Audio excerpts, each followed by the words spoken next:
Good afternoon to our viewers and listeners in Australia, and it's good morning to our guest today, Ali Diamond, who is in Bern, Switzerland for a conference. Hello, Ali. Hi, how are you? I'm well, thank you. I'm across the other side of the world, but it doesn't make much difference, does it really, these days? It definitely doesn't. Yeah. So our subject today is the decriminalisation of prostitution. And for those of us who are in Australia, and specifically Queensland, that's a pretty significant issue at the moment because our local state government is pushing for the decriminalisation of prostitution. So yes, it's a pleasure to have Ali with us today. Ali is a former prostitute. She gave her life to Jesus not that long ago, and her life has radically turned around, which is fantastic. So she's had some experience in this activity, shall we call it that. So we thought it might be good to ask Ali some questions. Now, before we go any further, we will be taking questions from viewers or listeners later on in the hour or so that we have. So if it should be that Ali says something that provokes you to want to ask her something, if you go to your emails and type in the question and answer or the Q&A box down at the bottom, my friend and learned colleague, Daryl Budge in Western Australia, will be assembling or moderating those questions for you, and he will be able to put those to Ali later in the time that we have with her. So thank you, Ali, for being kind enough to share with us this afternoon. And obviously for you, it's fairly early in the morning. So my first question, Ali, is what were the progressive steps that led you into prostitution? Okay, so before I get to that question, I just want to just say a couple of things. We don't use the word prostitute because it creates stigma, so we don't like to use that word. What we do like to use is women who are prostituted or women who are exploited in the sex trade, because women, words are very, very powerful when it comes to changing culture and changing the narrative. Right. Also, I will tell you the story later. It might be something maybe you viewers want to hear, and something that I shared here at the Exodus Cry Retreat. I've had faith my whole life. It was only in the last year that I actually committed to doing this work and committed to God like he had committed to me. But that's a whole nother story. I got into the sex trade because of circumstances. So I was raised in a church called, some of your viewers might have know it or have joined it. It was called the Worldwide Church of God. The founder was Herbert W. Armstrong, and it was based in Pasadena, where they had a college over there called Ambassador College. And this was the church that my adopted mum and dad belonged to. So I was raised in this church. Unfortunately and heartbreakingly, sexual abuse in the church was quite rife back then. And it was, I guess the term swept under the carpet. But as an adult now looking back, it was, that non-belief when we asked for help, that no accountability. It pretty much silenced, us as kids back then, because there were a few of us. And I always look back and I think that really was the time that I began to think that was all I was worth, was to be, exploited and abused. So fast forward many years later, and much, many mental health issues later, I was a single mum. I was pregnant, huge debt, extremely low self-worth, extremely low self-confidence. I had no family because by this time I had been kicked out of my church because I wasn't the good girl, I suppose. I had been kicked out of my church, and to the point that the ministers had sent letters out to the entire congregation, my family, my friends, everybody, to say that they were no longer to have anything to do with me. Right. So all these people, even though my life wasn't, great in there, all these people I'd grown up with and known as my family and who were my community, the doors had been shut. So I was literally on my own. And it was around this time that someone approached me and said, hey, we can give you somewhere to live. We can give you financial security, pay your bills, look after you, take care of you, give you a family. And that's when I was introduced into the life of the sex trade. Okay. Well, thanks for that earlier correction to me. So I'll use the term that you coined, the sex trade. The sex trade has been called the exploitation of women and even paid rape. Do you think those terms are accurate ones? Look, for me and my story, it's definitely paid rape. So I didn't have, a pretty woman experience, or I wasn't a high class escort, or I always refer to the sex trade. It has a hierarchy. So you have, your higher class, normally white girls at the very top of the list, and then down the bottom are your more vulnerable, women and girls, which is pretty much where I was down the bottom. So being a coloured woman as well, I wasn't treated the same as probably the European girls.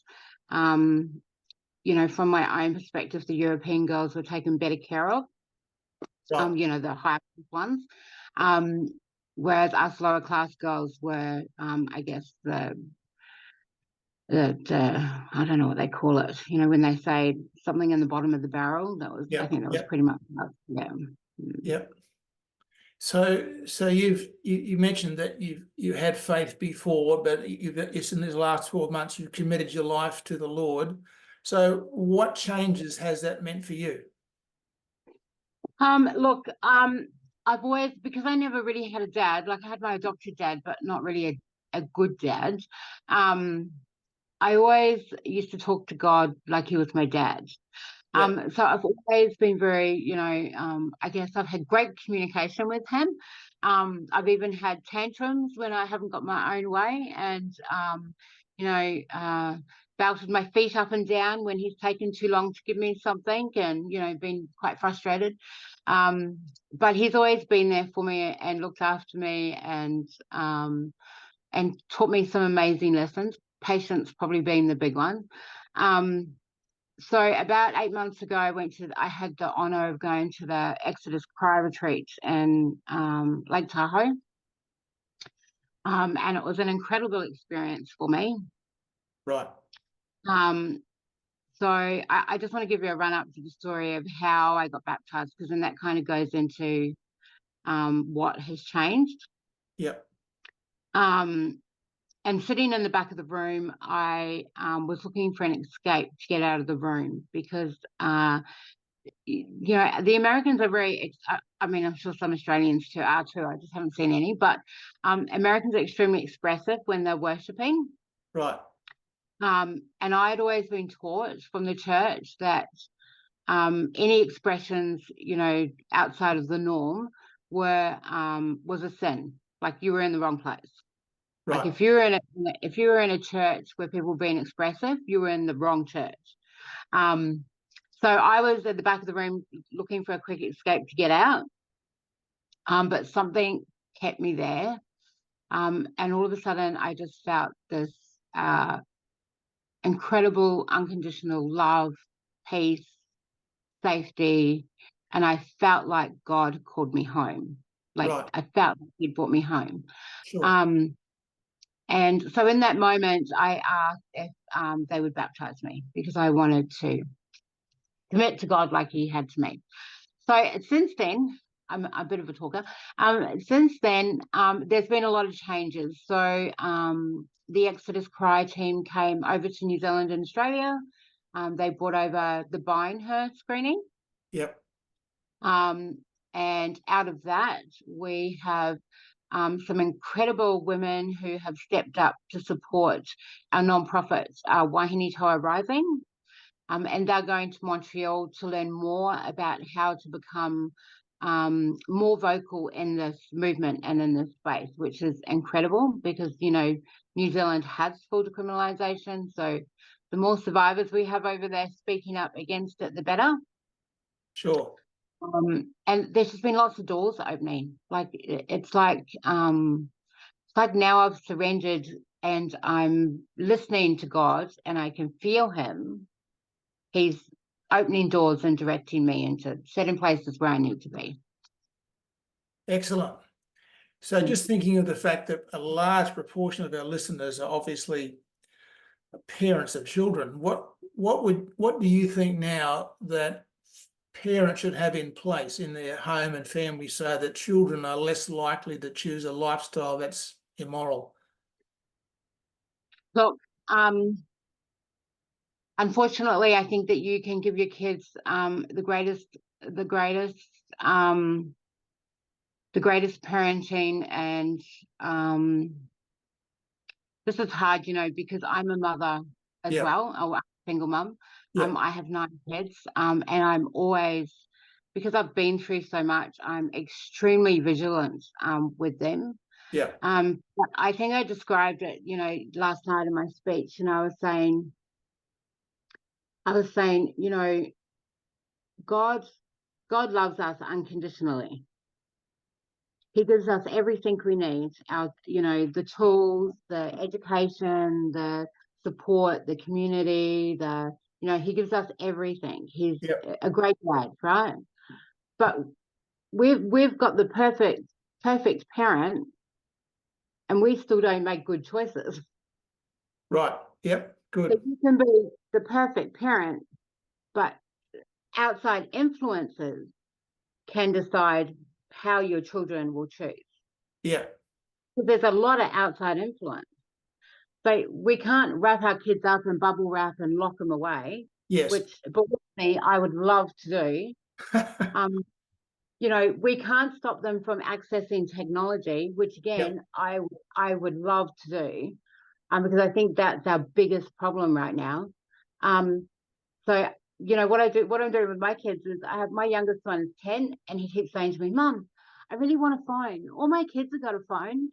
All my friends have got a phone. I want a phone too." And I'm like, "Yeah, well, you know what? You're not getting one." It's not happening. Like, that's something we can talk about when you're in high school, and then we'll just see where you're at.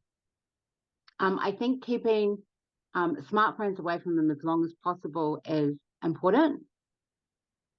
You can still get the old little, you know, Nokia phones where you can only ring and text and nothing else.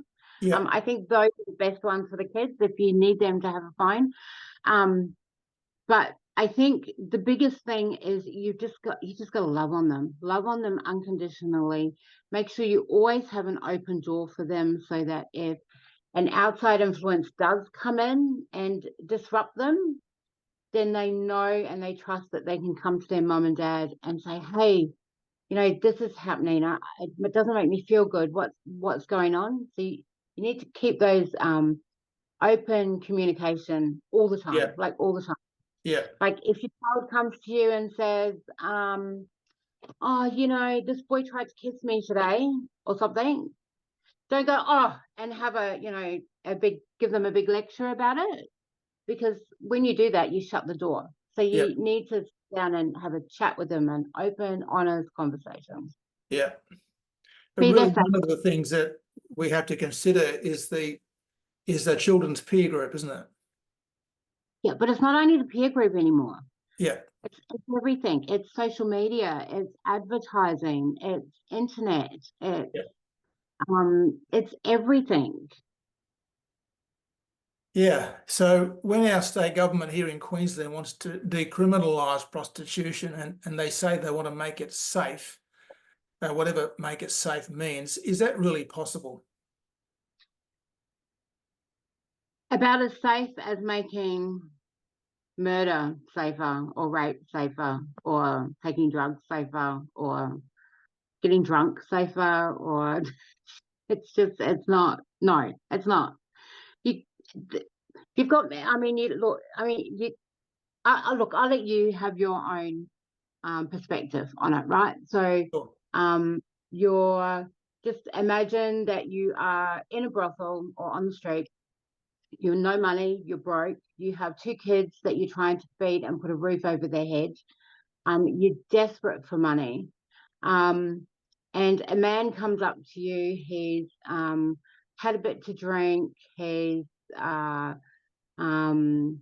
really aggressive, and you're trying to say to him, look, no, I'm sorry, you need to go and sober up, and then maybe come back and see me, and he doesn't want a bar of it. I mean, I don't think any training in the world can get you out of that situation. Most people would ring 000, or most people would say, if you don't leave right now, I'm going to call the police. Yep. When you're in the sex trade, there's a lot of reasons. A lot of people won't call the police. So one, if you call the police and you've got kids at home, who gets involved? Yep. Department of Child Safety. If Department of Child Safety find out that you are struggling to feed your kids and put a roof over their heads, what do? They take the kids. Right. So a lot of women are not going to ring the police because they're terrified of losing their children. Yes. Some women won't ring the police because maybe they're not here legally. Right. Some women might not ring the police because maybe there's a warrant out for their arrest because they've already been in trouble for drug possession or something else. Yeah. Right. It's like saying all the laws in place now make domestic violence safer, but it's not really making domestic violence safer, is it? Because men are still killing women. Yes. So we have to put stronger laws in place with stronger accountability. Yeah. Yep. Yep.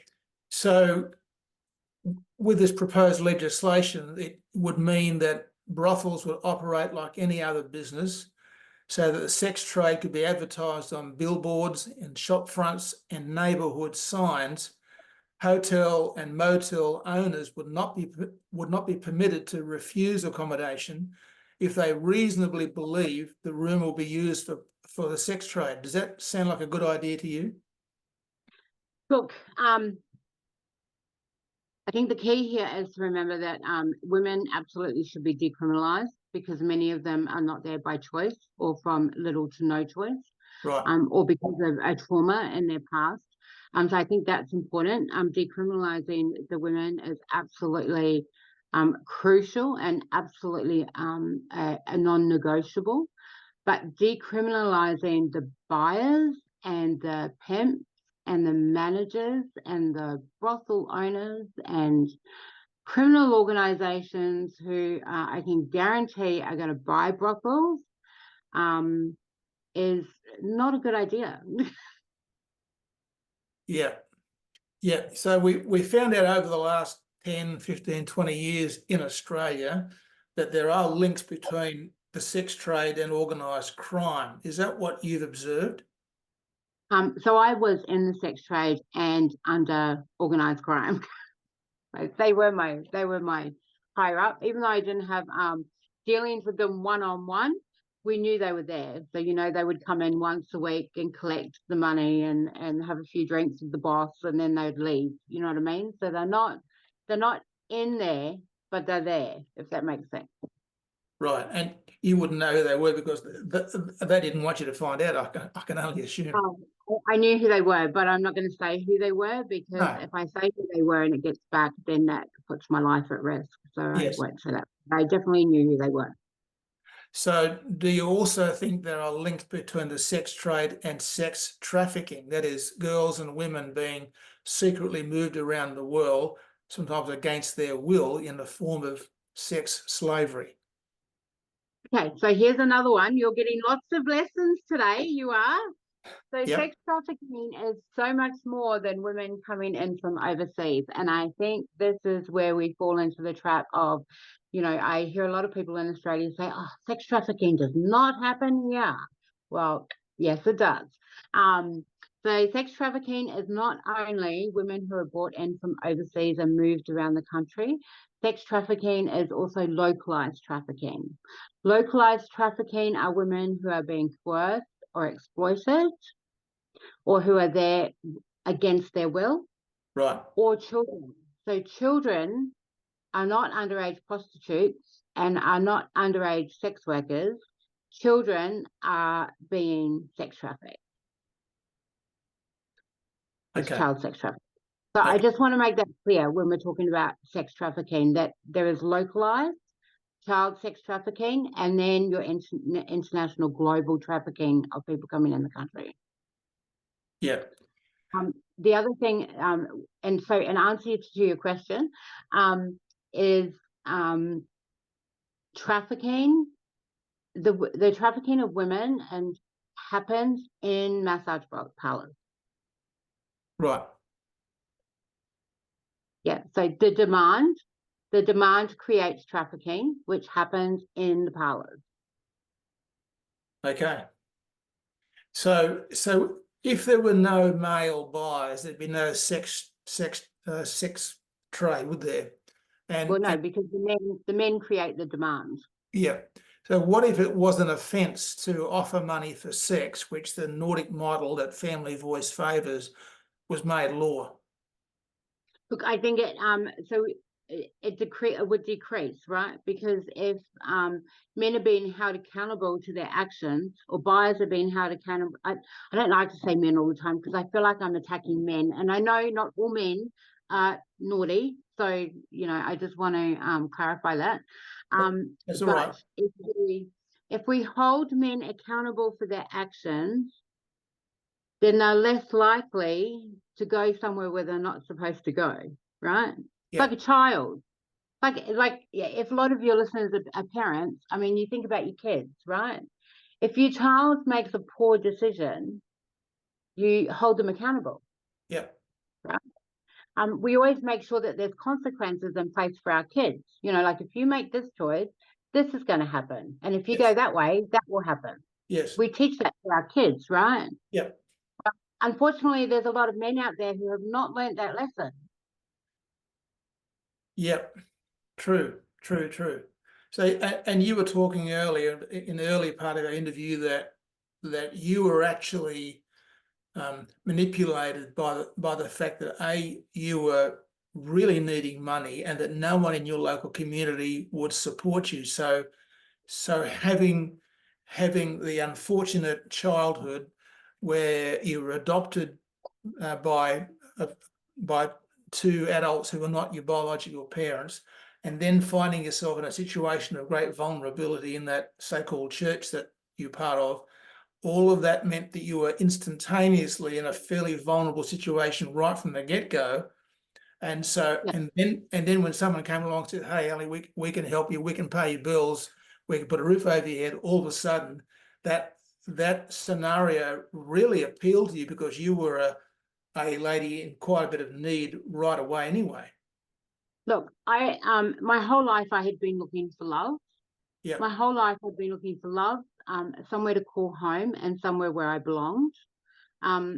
Somewhere where, as a child, as a parent, we're supposed to nurture, protect, Yes. and guide. Yes. So I'd never had that. So Yes. I was looking for that nurturing, that guidance, that security. Yes. And that is what the pimp offers. Yep. So he offered what my parents couldn't. Yeah, and so there were lots of reasons to accept the kind of proposition that he or she was making for you. Yeah. And in my gut, I say to people, in my gut, I knew that I didn't want to be there. Yeah. Like when I was walking up those stairs, I had a lump in my stomach. I had a lump in my throat. I was scared. I could feel my body telling me to run. But then in my head, I was going, where am I going to go? I have nowhere to go. I have no choice. I have to stay here. Yeah. So do you think that women in particular get involved, well, also men probably, get involved in the sex trade because other, shall we say, more conventional work isn't available? No, I think a lot of people get involved, are exploited because their vulnerabilities are taken advantage of. Right. Yep. So, you can have women who are in the sex trade who have got great education, who are incredibly intelligent, who have already had full-time jobs, but there may still be some vulnerability there that the pimp Yes. has been able to use to coerce them into the sex trade. Yeah. So thinking about the legislative side of dealing with the sex trade, are there other changes that you think could be made that would actually make it more unlikely for men to be looking for prostitutes with money in their hands? And B, what could be done, and you're probably involved in this, what could be done for the sake of the girls, that are in the sex trade? Did you say what else could be put in place? Is that what you said? Yeah, yeah. So I think, we have full decriminalisation in Queensland now, which is heartbreaking, especially with the Olympic Games coming up in 2032, because we know that the trafficking of women and girls just evolves around that time. Yes. So that's really heartbreaking. And we have some, I think when it comes to legislation, it's very much like New Zealand now with full decrim. It's so tough. It's really hard. But the most important thing, and I always say, regardless of law, we must have exit services, Yes. trauma and services, support services for women and girls who do want to leave, or just those support services for women and girls in the sex trade. So I know in Queensland right now, there's a great organisation that has started up by an incredible survivor, Lisa Marie, and it's called Rahab. Right. Very appropriate name if you look through the Bible. And they go out into the brothels and talk to the girls on the streets and take them gifts and build those relationships with them. Yeah. So that if any of them do need help, they have someone to go to. Because Yes. do you remember before I was talking to you about how with our kids, we always need to make sure they have a safe place to fall? Yeah. It's always going to make mistakes, right? But they need to have a soft landing. Yes. A lot of the girls in the sex trade don't have a soft landing. Yes. I'm really excited that Rahab is getting out there into these places and they're creating that soft place. Right. So sorry, carry on.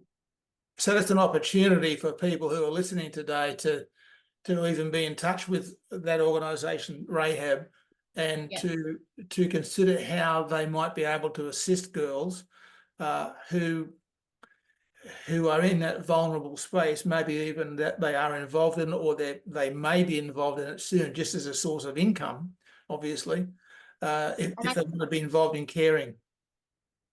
I think the other thing that's really important is, we put a lot of focus on legislation and on the government to make the right decision. Yeah.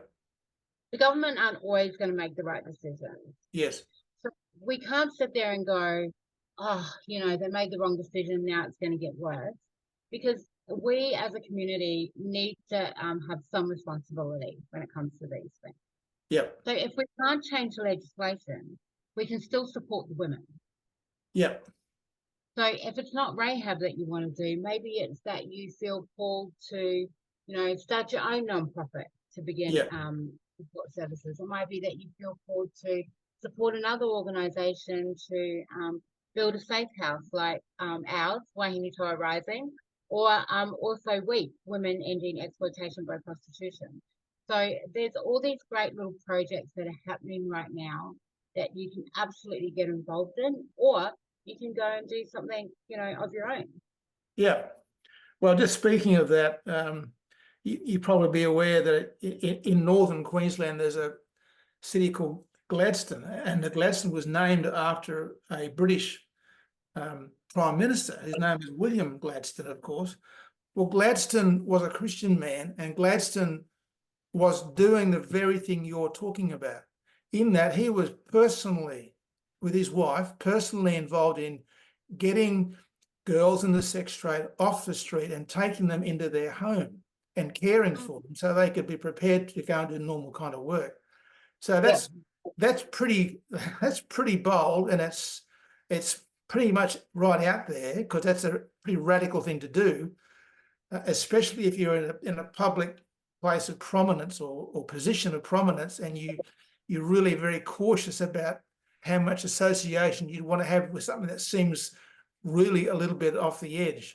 But hey, that's certainly a great thing that he was involved in, and that's an excellent example for anybody today. Do you know what he was doing? Do you know what he was doing? He was doing God's work. Yeah, well, exactly.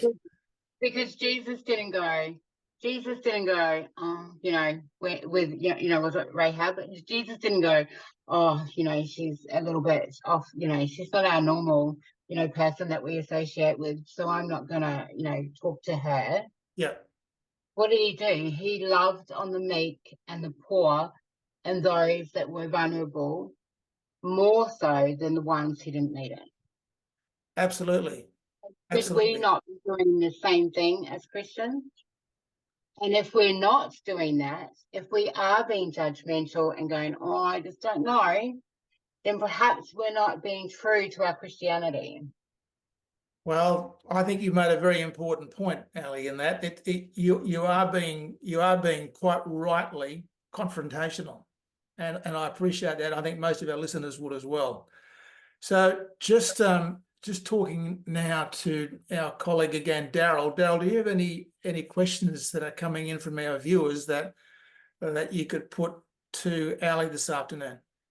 Well, I have a question, Ali. I was thinking about the circumstance in which you were raised and the kind of self-image that you had. I was wondering if you could speak to more in detail about how that affected when you were in your place of vulnerability. What do you think were the risk factors in detail that you actually were saying, okay, generally speaking, when you look at the colleagues in the prostitution industry, were they similar kind of risk factors, or do you think there's a common denominator, some things that parents and people that want to understand so they can speak to someone who's in that industry so they understand where they're coming from and why they actually even got involved? Look, there's a lot of different reasons why people, women get involved in the sex trade, or who are coerced into the sex trade, and everyone's story is very unique to them, you know, to themselves and to their own experiences and their own vulnerabilities. So I can't really speak as a board. Waihingi Rising has probably about 30 survivors that we're supporting at the moment. And all their stories are very different. Look, we've got some women who have been raised in beautiful families with mum, dad, gone to private schools, you know, all that amazing stuff's happened, but perhaps, you know, one of their parents has been working a lot, so they haven't had that, maybe they don't have that connection with them as much, so they, you know, there's a vulnerability there. Or I think, you know, it's hard because we've just been doing, we just had a great seminar with a woman called Becca. She's a doctor and a psychologist who works around trauma. And I feel like, I don't want to speak to this, I feel like that perhaps it might be worthwhile me connecting you with Becca, because she's the one that can probably answer this question in a way where your viewers can really support their kids, as well as women in the sex trade. Because trauma is a huge thing at the moment that I think everyone needs to know about, because you don't have to be a counsellor, right, to know, to be trauma informed. It's something that you can just do. And trauma is a funny thing, you know. It could be that your child just witnessed a car accident when they were little, and that has given them some trauma.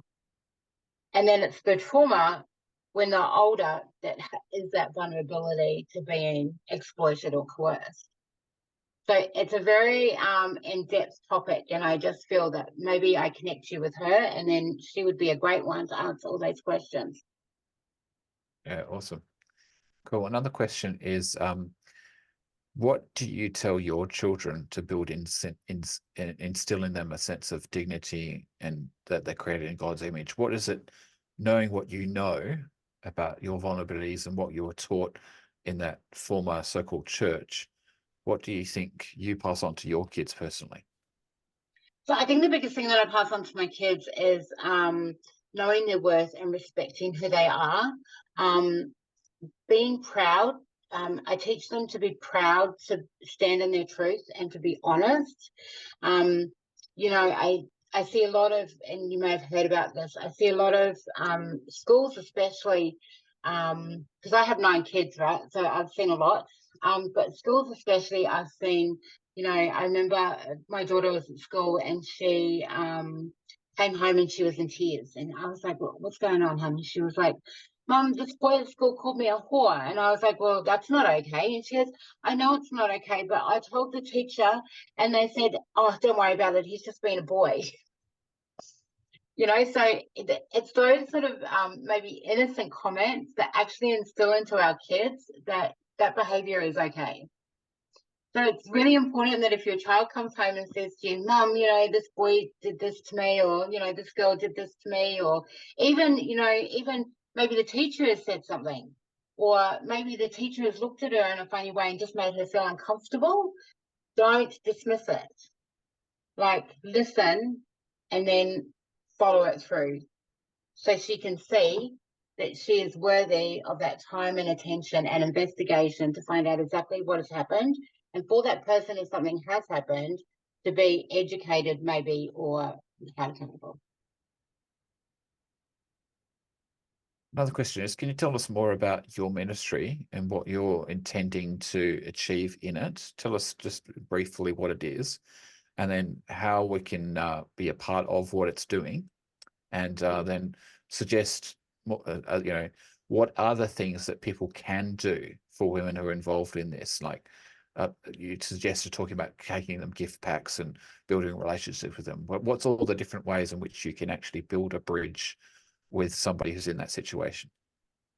So the first thing I want to be really clear on is Wahine Toa Rising is not a ministry. I have faith, but other survivors in my organisation and my team are a mixture of different beliefs and cultures. So Wahine Toa Rising is not a ministry. It is an organisation that is supports women and girls who are either in the sex trade or out of the sex trade. And we welcome everybody. I just wanted to be really clear with that because for me as a survivor, if I was to say that Wahine Toa Rising was a ministry and completely faith-based, I close the doors on a lot of survivors, and that's not what I want to do. I also want to teach everyone that we are all beautiful and worthy of love, regardless of what our beliefs are or our culture or our religion or whatever it might be. We are all worthy of love and to be seen and heard and valued and made worthy, if that makes sense. So there's some great ministries out there at the moment, and I think we definitely need more great ministries out there. I think we need a lot more Christian people to wake up and start creating ministries around sex trafficking and exploitation. If anyone is called to go, hey, you know what, that's a great idea. There's some awesome ministries out there at the moment, like Exodus Cry, which is the retreat I'm at the moment. What's another one? Freedom New Zealand, A21. There's some incredible ones out there at the moment who you can definitely learn from. You know, a lot of our organisation, Wahine Toa Rising, means Warrior Women Rising, and we are completely unfunded, like completely. So all of our survivors, and myself included, do everything voluntary. We're not you know, financially remunerated or paid or anything like that. We do this because we have a heart and a passion for it. Heart and a passion to make sure that no other women or children go through what we have. So donations are grateful. You can donate through our website. Also, we're looking for volunteers all the time. So anyone who's great with content creation, social media, because I am not a what is it? I'm not a millennial or a Gen Z, so I'm terrible with content creation. So anyone who wants to help us with things like that, or with fundraising, we've got some great organisations in New Zealand who have been fundraising for us. But yeah, anything you want to do, just get in touch. I'm sure we can find something.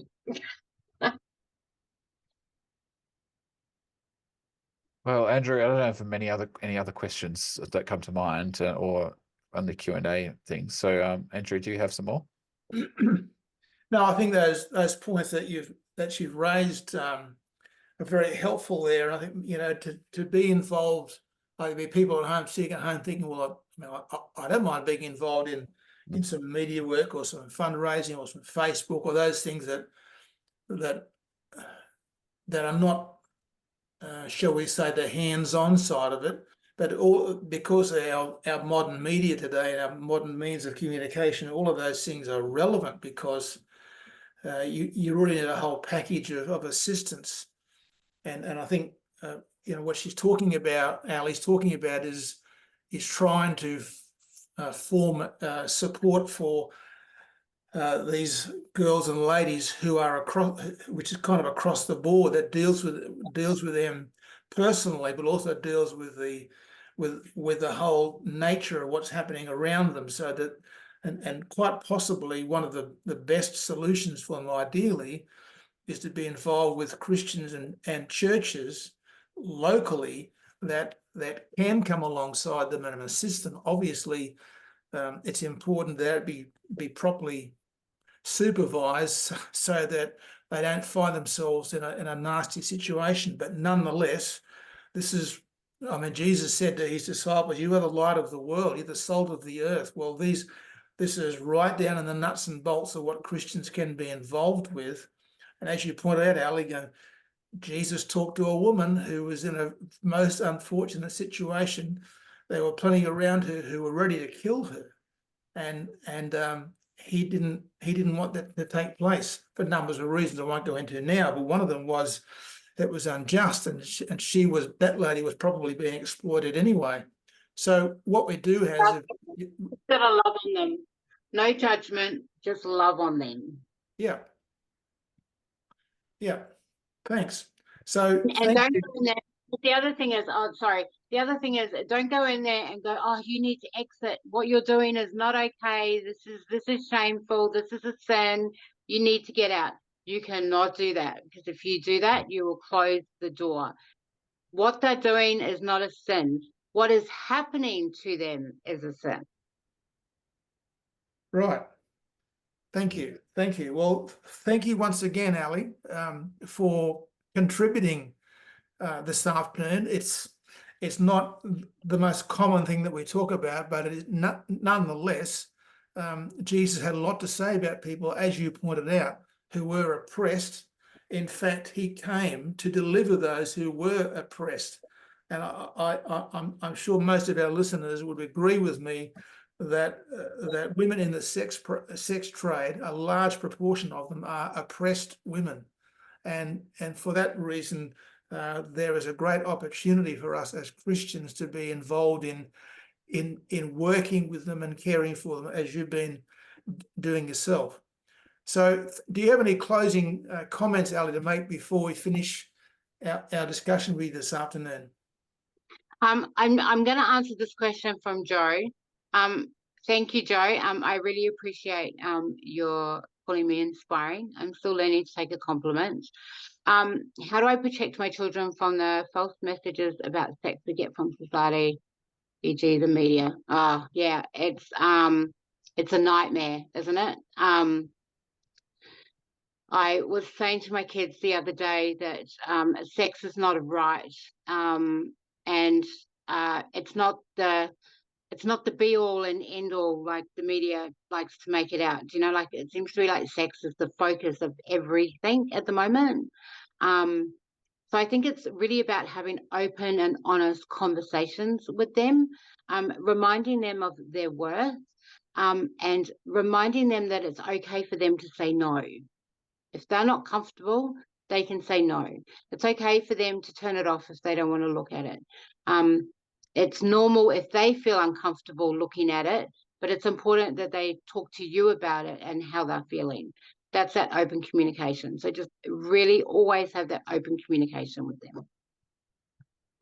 Great. Well, thank you, Ali, once again for taking time to be with us from your position in Bern, Switzerland. Sorry it was such an early morning start for you at 8 o'clock in the morning. But that's right, I'm going to go to breakfast now. So thank you, and we wish you God's blessing in your work with Exodus Cry and what you're doing over there is fantastic. So God bless you. God bless you too. Thanks. Okay, bye-bye. Bye.